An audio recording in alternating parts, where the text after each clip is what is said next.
Pakistan paediatric association general secretary doctor Khalid Shafi साहब। Doctor साहब बहुत शुक्रिया आपने हमें ज्वाइन किया।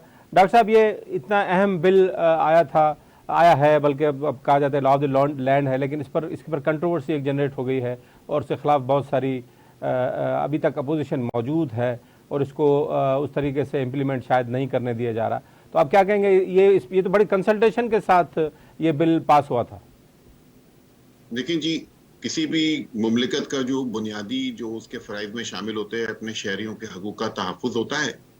और बच्चे जो होते हैं, ये माँ बाप हो, मुआशरा हो, कोई मुल्क हो, उनकी जानो माल की हिफाजत को यकीनी बनाना हर एक का फर्ज होता है। तो रियासत एक माँ है, हमारे बच्चों को भी माँ है। हमारे बच्चों को जिन चीजों से नुकसान पहुंचता है उसको रोकना, उससे तहफ़्फ़ुज़ फराहम करना हमारी हुकूमत की जिम्मेदारी है। ये तो बुनियादी बात है। तो ये एक तस्लीम शुदा अमर है कि बच्चे के लिए माँ का दूध बेहतरीन ग़िज़ा है। हमारे मुल्क का शुमार उन मुल्कों में होता है जहां पर हमारी इन्फेंट मोर्टेलिटी यानी 1 साल से कम बच्चों की शरह हाईएस्ट है, सबसे ज्यादा है। ये एक शेमफुल सी सिचुएशन होती है और ये एक बहुत जुल्म होता है कि माँ बच्चे को पैदा करती है और उनमें से हमारे जो बच्चे हैं तकरीबन 60 के करीब 1 साल से पहले दुनिया से चले जाते हैं। उनमें से जो वजह है वो ऊपर का दूध पीना है, माँ का दूध ना पीना है, टीके ना लगाना है और वजह तो, लेकिन टॉप पर जो है ना ये ब्रेस्ट फीडिंग का नाम होना है।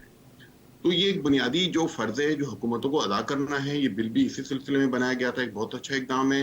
अब ये हुकूमत की जिम्मेदारी है कि इसके कानूनी पहलुओं को, दूसरी चीजों को इम्प्लीमेंट करे और इसका दिफा करे इस बिल का।